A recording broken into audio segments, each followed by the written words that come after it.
il est quelque chose de réel. Dans le monde des réseaux, dans le monde du numérique, dans le monde des mails. 12 000 euros par jour. C'est plus que ce que gagne un Français moyen en 6 mois de travail. Et pourtant cet argent n'est ni le fruit d'une start-up, ni celui d'un empire industriel. Il tombe chaque matin sur le compte d'un ancien chef de l'État, Nicolas Sarkozy. Alors une question s'impose, brutale, presque inconfortable. Comment un ancien président peut-il gagner autant ? Et est-ce vraiment normal ? Imaginez la scène. Vous vous levez tôt, comme chaque jour, le café refroidi sur la table, les factures s'empilent, l'inquiétude du lendemain ne vous quitte jamais vraiment. Pendant ce temps-là, à Paris, en Provence ou ailleurs, un homme encaisse l'équivalent de votre salaire annuel. En un peu plus de 3 semaines. Sans usine, sans salariés, sans risques apparents. Juste avec un nom, un passé, un réseau. Ce chiffre, 4,5 millions d'euros par an, n'est pas une rumeur. Il est sorti noir sur blanc lors d'une audience au tribunal. Un moment de vérité judiciaire, presque anodin, mais qui a fait l'effet d'une bombe. Les journaux s'en sont emparés. Les radios en ont parlé à demi-mot. Et pourtant beaucoup ont préféré détourner le regard. Parce que cette histoire dérange, parce qu'elle oblige à regarder en face une réalité moins confortable.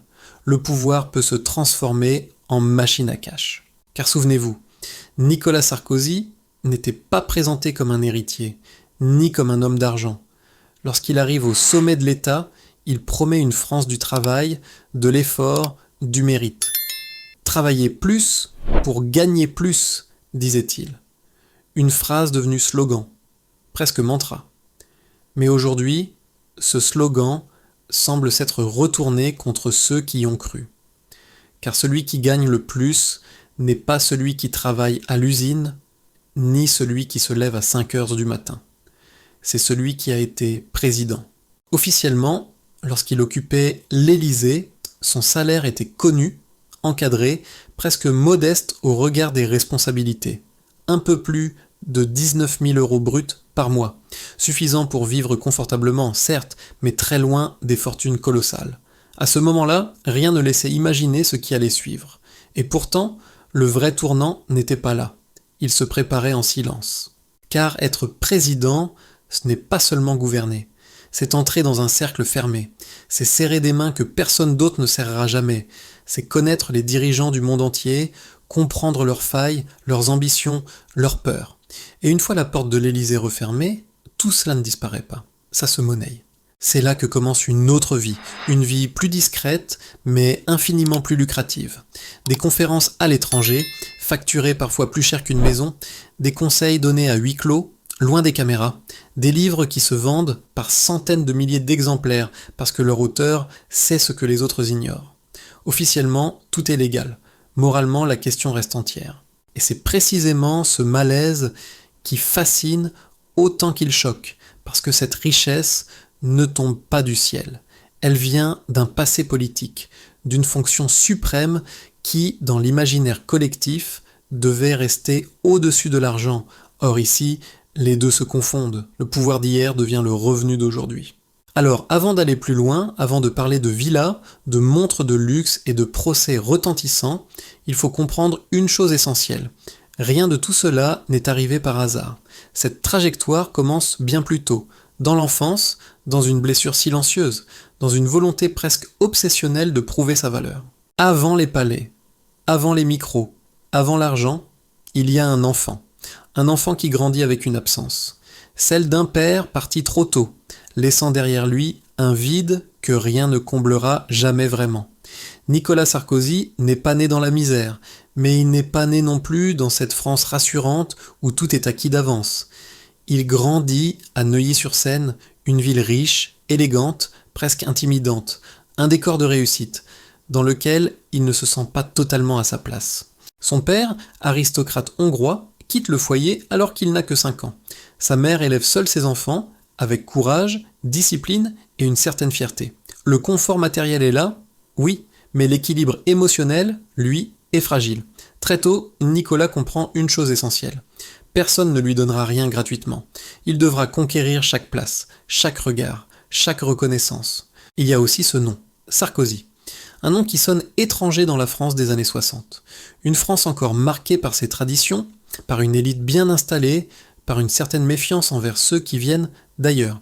À l'école, puis plus tard dans la vie, ce nom devient à la fois une différence et un moteur. Il n'est pas comme les autres. Et puisqu'il ne peut pas se fondre dans le décor, il choisira de dominer la scène. Cette enfance forge un caractère, une impatience, une énergie presque nerveuse. Nicolas Sarkozy parle vite, pense vite, agit vite, comme s'il craignait en permanence qu'on lui retire ce qu'il est en train de conquérir. Chez lui, l'ambition n'est pas un défaut, c'est une armure.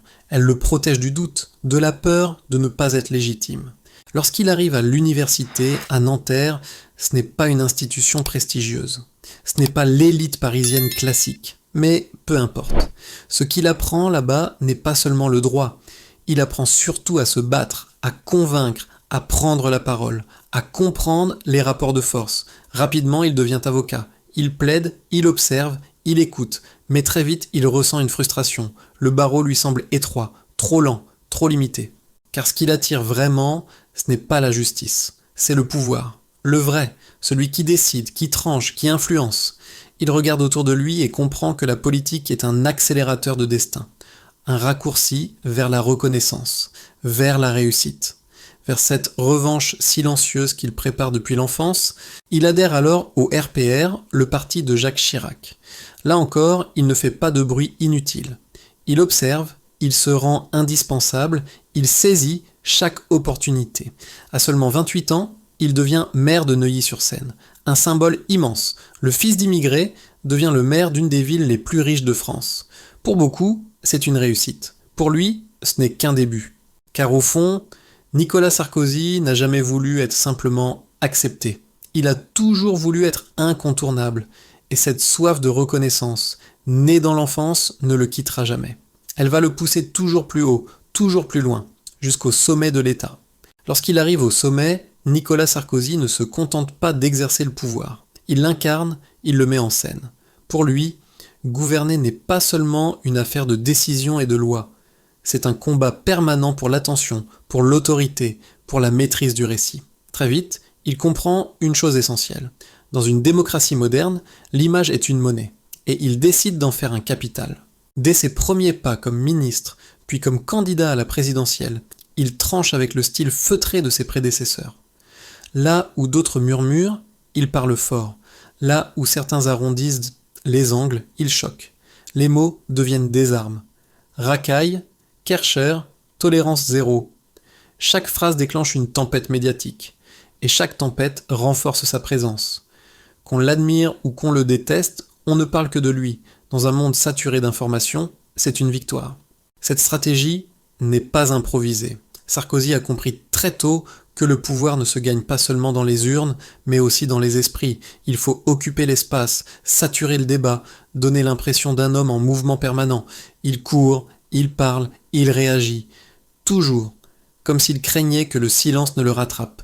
Comme s'il savait au fond de lui que l'immobilité est une faiblesse. En 2007, lorsqu'il remporte l'élection présidentielle, il arrive à l'Élysée avec une promesse claire. Rompre avec l'immobilisme. Il se présente comme l'homme de l'action, celui qui travaille sans relâche, celui qui ne s'excuse jamais. Et pendant un temps, cette posture séduit. Une partie de la France se reconnaît dans cette énergie brute, presque agressive. D'autres s'inquiètent déjà d'un style jugé trop personnel, trop vertical, trop centré sur l'homme plutôt que sur la fonction, car peu à peu une confusion s'installe. Le président et le personnage se mélangent, la frontière entre la fonction et l'individu devient floue. Sarkozy parle de lui, de son rythme, de son tempérament, de ses combats. Il veut montrer qu'il est différent, mais à force de vouloir être partout, il finit par diviser profondément. Chaque décision devient un symbole, chaque déplacement une polémique, chaque relation une interrogation. Et pourtant, derrière cette agitation permanente, quelque chose se construit en silence. Un réseau, une connaissance intime des rouages du pouvoir mondial, des rencontres avec les dirigeants les plus influents de la planète, des discussions à huis clos, loin des caméras, où se jouent des équilibres géopolitiques et économiques majeurs. À ce moment-là, personne ne parle encore d'argent. Mais déjà, sans le savoir, Sarkozy accumule une richesse invisible, l'accès. 5 années passent. 5 années intenses, épuisantes, marquées par des crises, des succès, des échecs. Et puis vient la défaite de 2012. Une défaite serrée, douloureuse. L'homme quitte l'Élysée à 57 ans. Encore jeune, encore plein d'énergie. Officiellement, c'est la fin d'un cycle.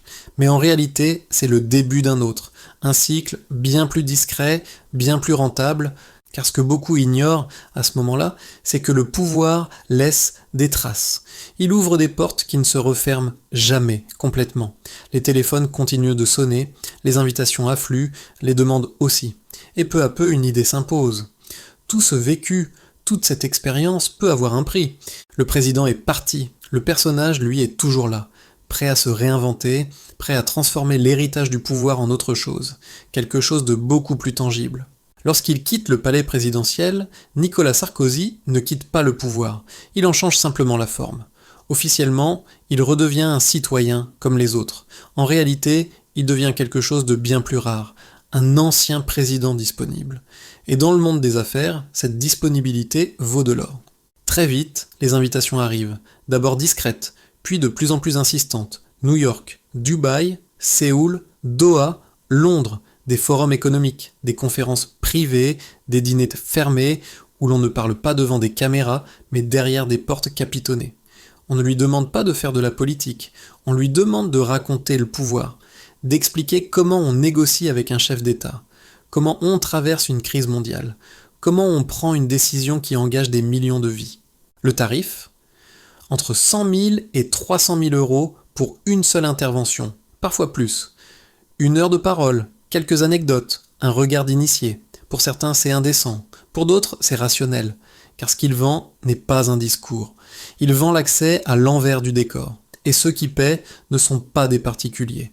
Ce sont des PDG, des fonds d'investissement, des dirigeants de multinationales. Des gens pour qui une information stratégique peut rapporter des millions. Mais les conférences ne sont qu'une partie de l'équation.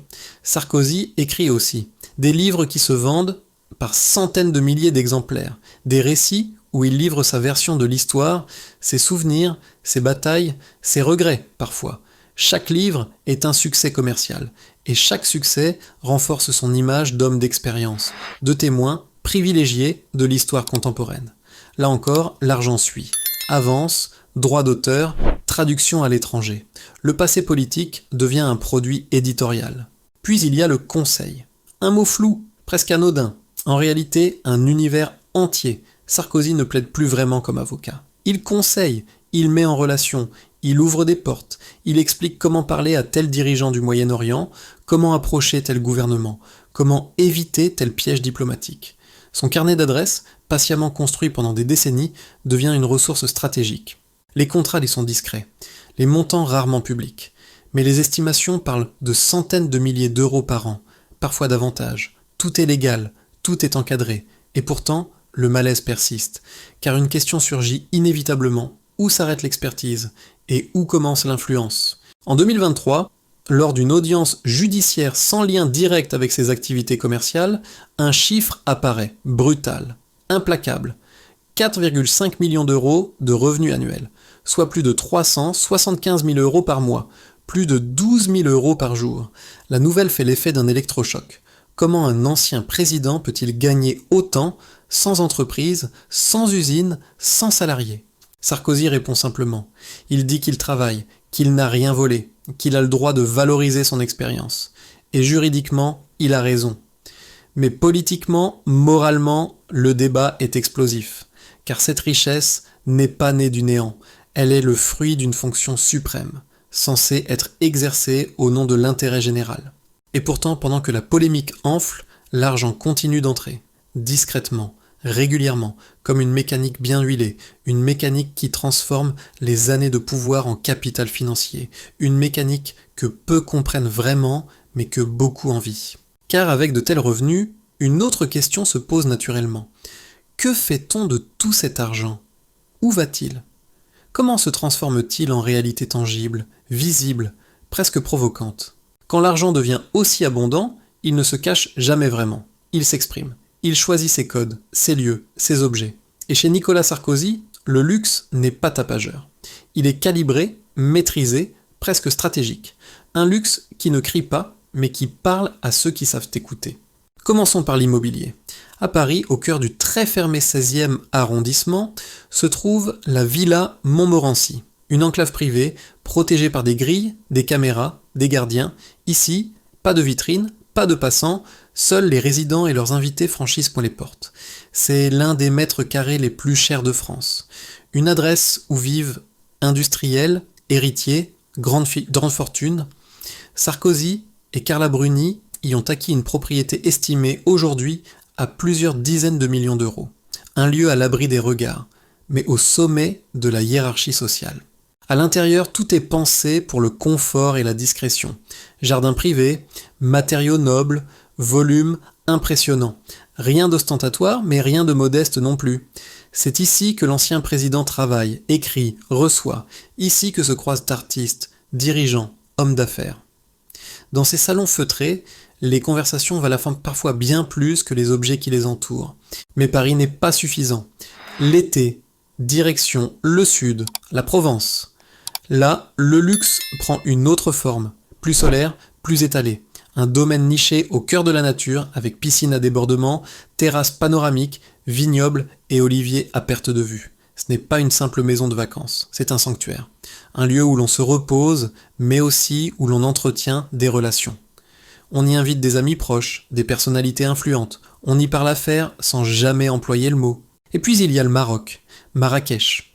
Une résidence plus discrète encore, presque invisible depuis la rue.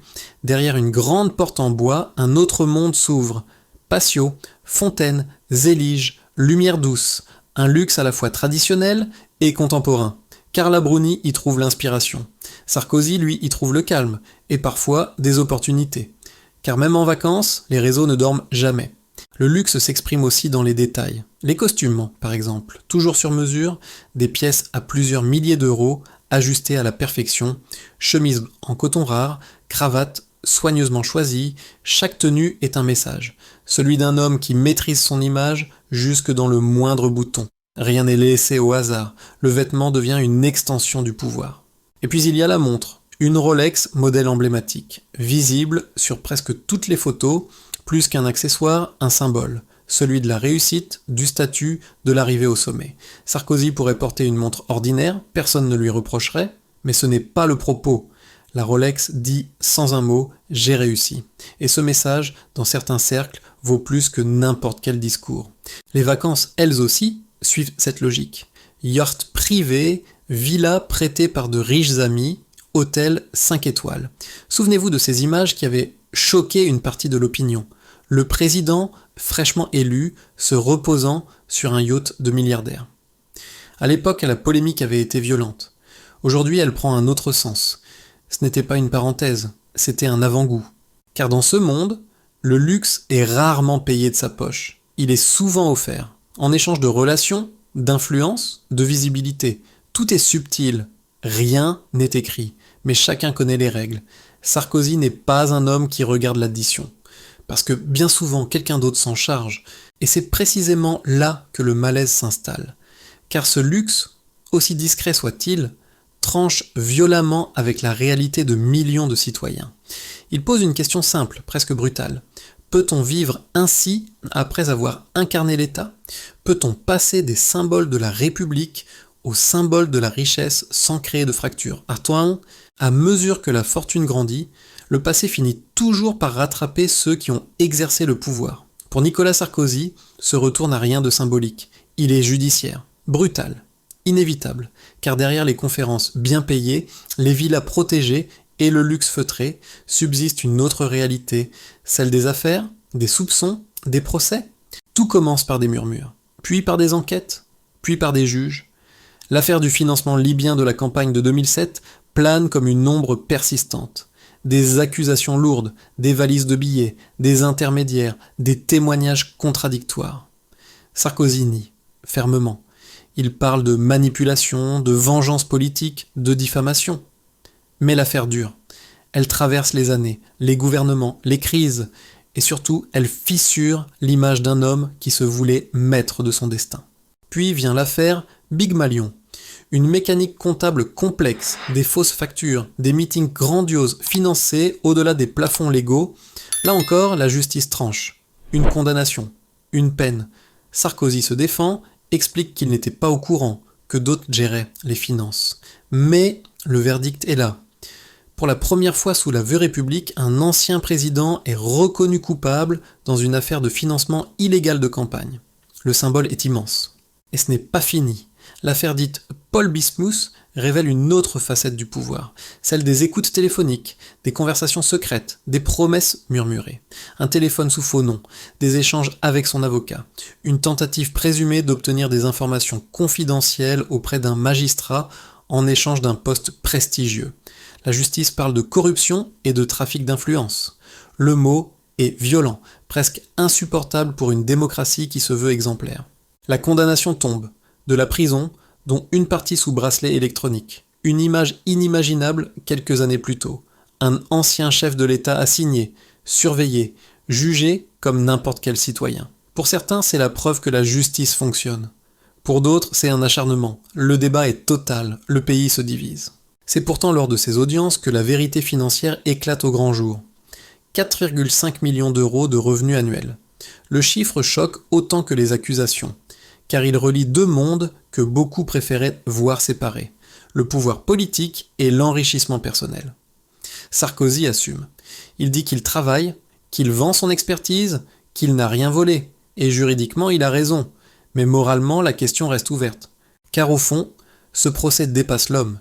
Il interroge notre rapport au pouvoir. Un ancien président peut-il transformer son mandat en capital privé?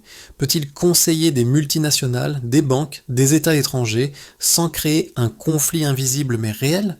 Doit-il y avoir une limite, un devoir de retenue, une forme de dignité post-pouvoir? Certains répondent non. Ils estiment que l'expérience se paie, que le réseau se mérite, que Sarkozy n'a fait qu'exploiter ce qu'il avait construit. D'autres sont choqués. Ils parlent d'indécence, de fracture sociale, de trahison symbolique. Ils rappellent que d'autres anciens présidents ont vécu plus modestement, qu'ils ont choisi le silence plutôt que la monétisation. Alors, que restera-t-il de Nicolas Sarkozy? Un président énergique, clivant, hyperactif, un homme d'affaires habile, capable de transformer l'influence en millions? Ou le symbole d'une époque où la frontière entre l'État et l'argent s'est dangereusement estompée? Et maintenant, la question vous appartient. Trouvez-vous normal qu'un ancien président gagne autant d'argent après avoir quitté le pouvoir? Est-ce le juste prix de l'expérience ou le signe d'un système qui a perdu ses repères? Si cette histoire vous fait réfléchir, laissez votre avis en commentaire. N'oubliez pas de liker, de partager cette vidéo autour de vous et de vous abonner pour ne manquer aucune enquête sur la vie cachée des puissants. Parce que derrière chaque fortune, il y a toujours une histoire et parfois une vérité qui dérange.